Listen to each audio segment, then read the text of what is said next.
Tu penses que l'infidélité se voit dans les draps, mais elle commence bien avant, dans l'ombre des petits riens qui, cumulés, forment un gouffre. Ce n'est pas dans les mots qu'elle dit, mais dans ceux qu'elle ne dit plus.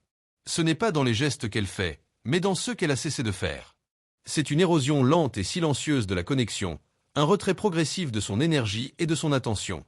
Aujourd'hui, nous allons décortiquer les signes invisibles qu'une femme infidèle ou en voie de l'être ne peut pas entièrement dissimuler. Ce guide n'a pas pour but de nourrir une paranoïa malsaine ou de dresser les hommes contre les femmes. Son objectif est inverse. Il s'agit de vous réveiller, vous, les hommes.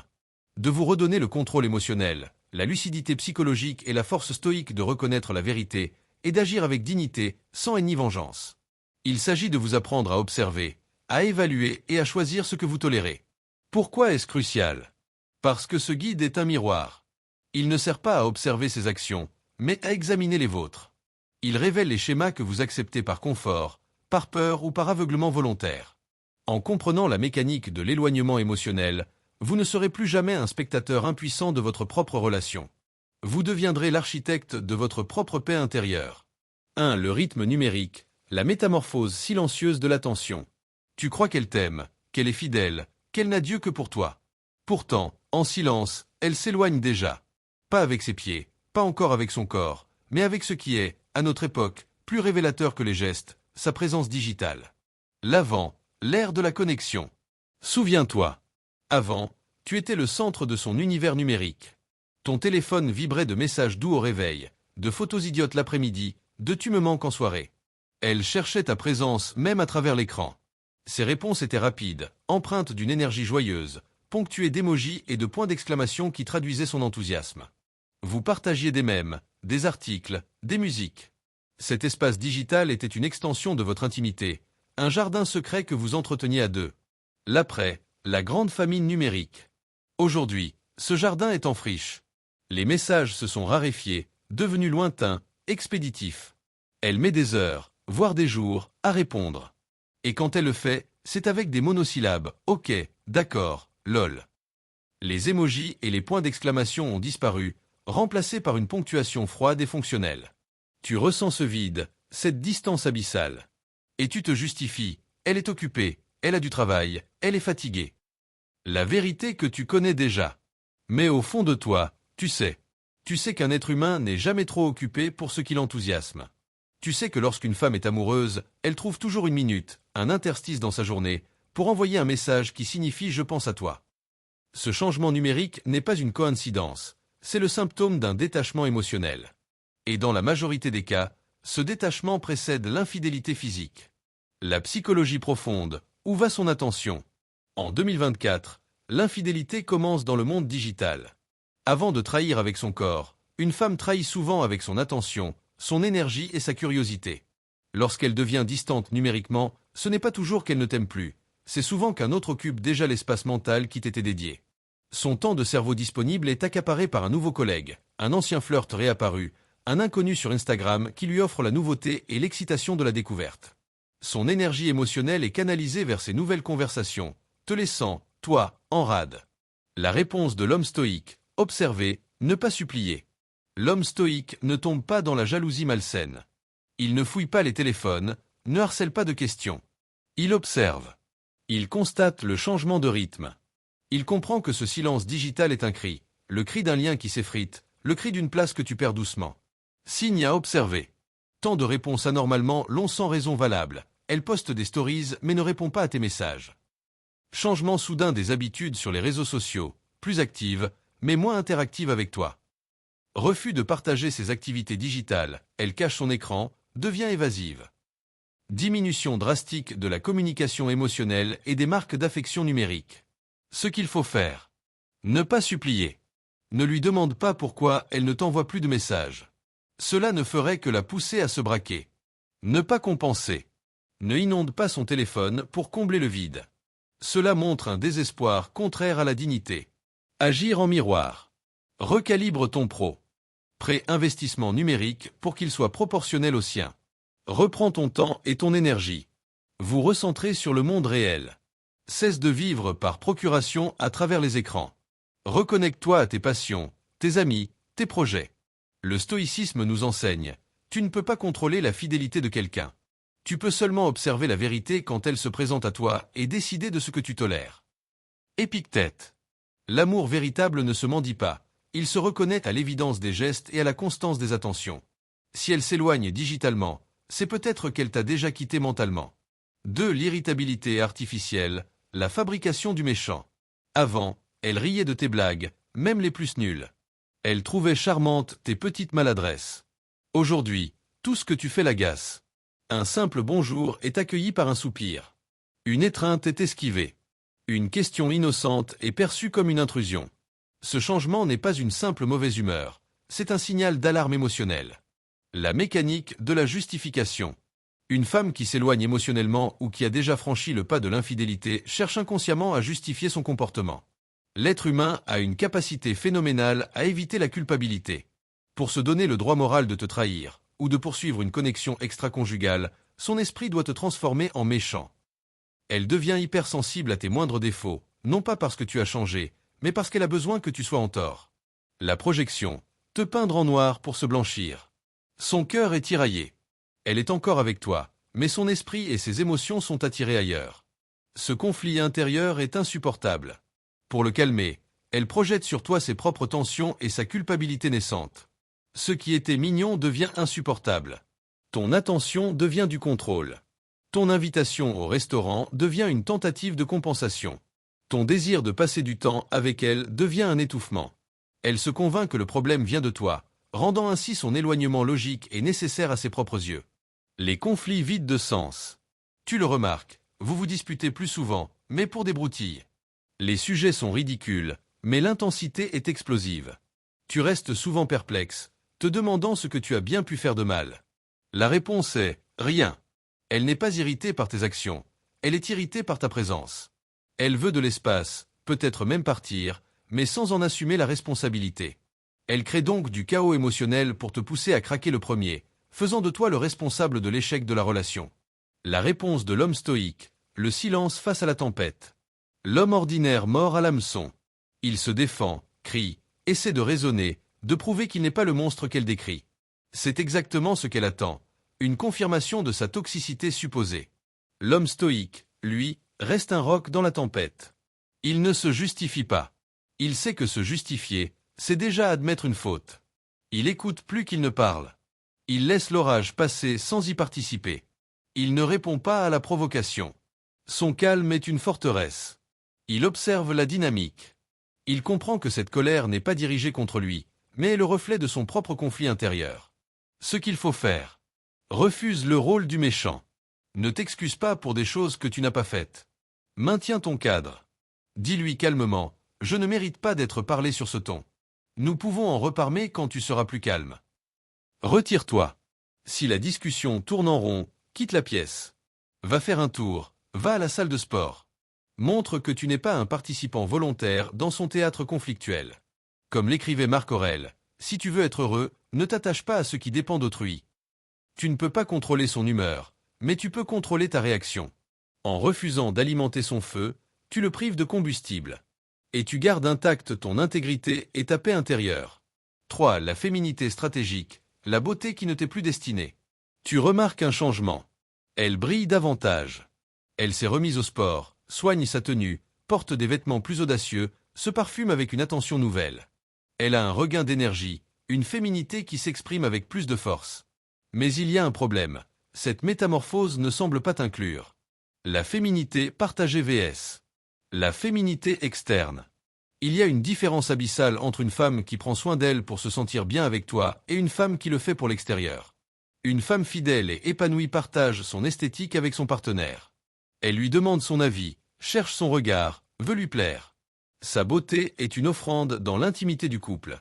Lorsqu'elle cesse de te consulter, lorsqu'elle devient une œuvre d'art destinée au monde et non plus à toi, un changement profond s'est opéré. Son besoin de validation a migré. Elle ne se montre plus à toi avec complicité. Elle se montre à Instagram, à ses collègues, à la rue. Tu n'es plus son miroir privilégié. Tu es devenu un meuble dans la pièce.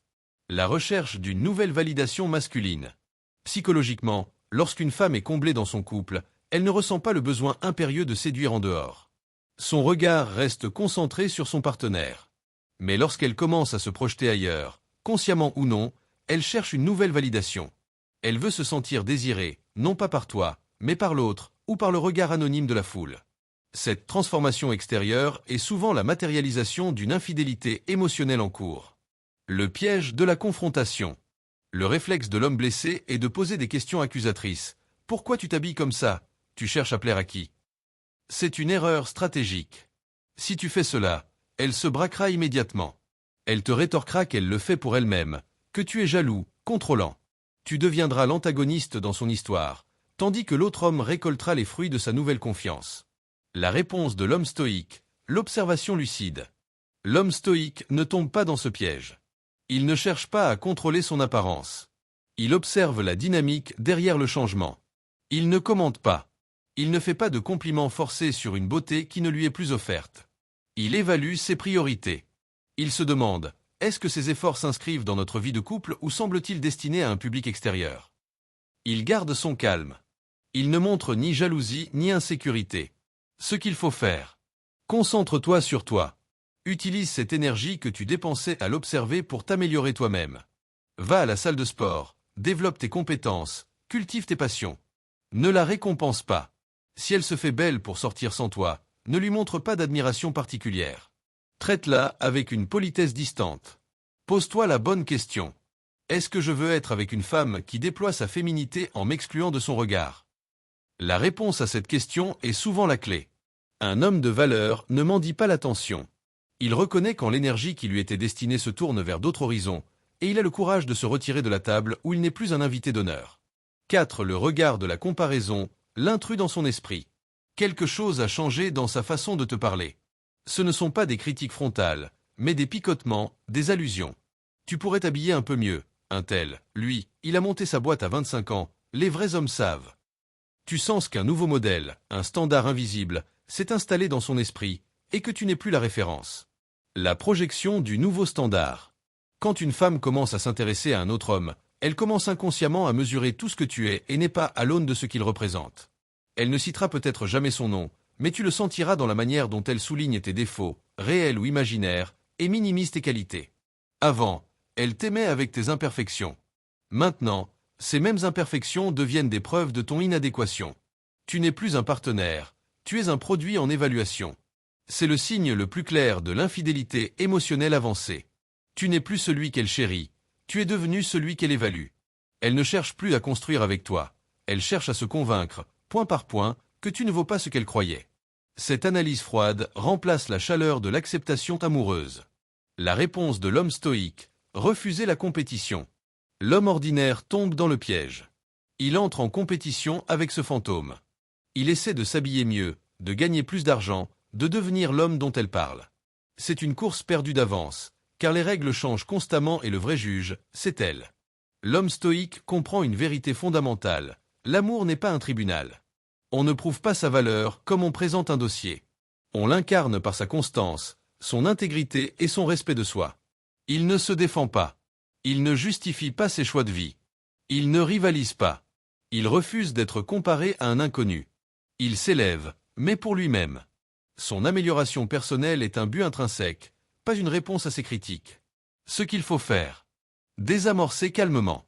À la prochaine comparaison, réponds avec calme. J'ai l'impression que tu me compares à quelqu'un d'autre. Si tu n'es plus heureuse avec qui je suis, nous devrions en parler franchement. Reconnais ta valeur.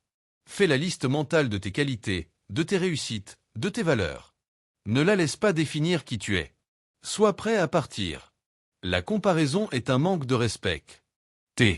Si elle persiste, c'est que son cœur n'est plus avec toi. Un homme digne ne reste pas là où il n'est pas respecté pour ce qu'il est. 5. Le sanctuaire fermé, la fin de la transparence. Il fut un temps où tout était fluide et ouvert. Son téléphone traînait sur la table, elle te racontait ses journées avec force détail, elle partageait ses doutes et ses joies. Aujourd'hui, une forteresse silencieuse s'est érigée. Tu n'as plus accès à son monde intérieur. La compartimentation, une vie dans une vie. Ce changement est progressif et insidieux. Elle devient vague sur ses emplois du temps, rit devant son écran et s'arrête quand tu entres dans la pièce, sort plus souvent sans donner d'explication claire. Quand tu poses des questions, même bienveillantes, elle se braque. Tu ne me fais pas confiance. Tu es trop intrusif. C'est le paradoxe ultime. Elle te cache des choses, puis t'accuse de douter. Cette stratégie est un mécanisme de protection. Même si elle n'a encore rien fait de mal, elle cultive une part d'elle-même, une tentation, une connexion qu'elle sait être en dehors des limites du couple. Pour protéger cet espace et éviter la culpabilité d'avoir à mentir, elle verrouille tout. La réponse de l'homme stoïque, lire dans les silences. L'homme ordinaire devient détective. Il fouille, espionne, demande des comptes. Cela le rabaisse et le place dans une position de faiblesse et de paranoïa. L'homme stoïque n'a pas besoin de preuves matérielles. Les preuves comportementales lui suffisent. Le silence, le secret, la défensive sont des langages aussi clairs que des mots. Il n'espionne pas. C'est bénéate sa dignité. Il observe les patterns. Il note la fermeture progressive et la perte d'intimité émotionnelle. Il pose un ultimatum à lui-même. Il se demande, est-ce que je veux vivre dans une relation où je suis un étranger? Ce qu'il faut faire. Affronter la réalité, pas la personne. Au lieu de « montre-moi ton téléphone », dis « je ressens une distance entre nous. Je sens que tu n'es plus aussi ouverte qu'avant. Cela me préoccupe pour notre relation. » Écoute sa réponse. Pas seulement les mots, mais l'énergie. Est-elle sur la défensive? Évasive? Cela te donnera ta réponse. Prends une décision. Si la transparence ne revient pas, tu as ta réponse. Tu n'as pas besoin d'une confession pour savoir que la confiance est rompue. Un homme lucide agit en conséquence et quitte une situation qui ne respecte plus son bien-être. Conclusion. De la lucidité à la liberté. Tu as maintenant les outils. Tu sais que l'infidélité n'est pas un événement, mais un processus. Elle commence par un détachement numérique, se nourrit d'une irritabilité fabriquée, s'affiche dans une féminité détournée, s'exprime par des comparaisons voilées et se cache derrière des murs de silence. Ce savoir n'est pas une malédiction, c'est une libération. Tu n'es plus une victime potentielle des circonstances. Tu es un observateur, un évaluateur, un décideur. La philosophie stoïque qui sous-tend ce guide n'est pas une froideur, mais la forme la plus élevée de respect de soi. Elle nous enseigne de distinguer ce qui dépend de nous de ce qui n'en dépend pas. Tu ne peux pas contrôler la loyauté d'une femme. Mais tu peux contrôler si tu restes dans une relation qui ne te respecte pas. Tu peux contrôler ta réaction. Tu peux choisir la dignité sur la dramaturgie, la paix sur la possession. L'homme stoïque n'est pas un rocher insensible. C'est un arbre. Il observe les saisons de l'amour. Il apprécie l'ombre et les fruits quand ils sont offerts. Mais lorsque l'hiver arrive et que la sève ne monte plus, il ne supplie pas le soleil de revenir. Il tient bon, il perd ses feuilles si nécessaire, et il attend, en silence, la force de repousser au printemps où il enracine ailleurs, sur un sol plus fertile.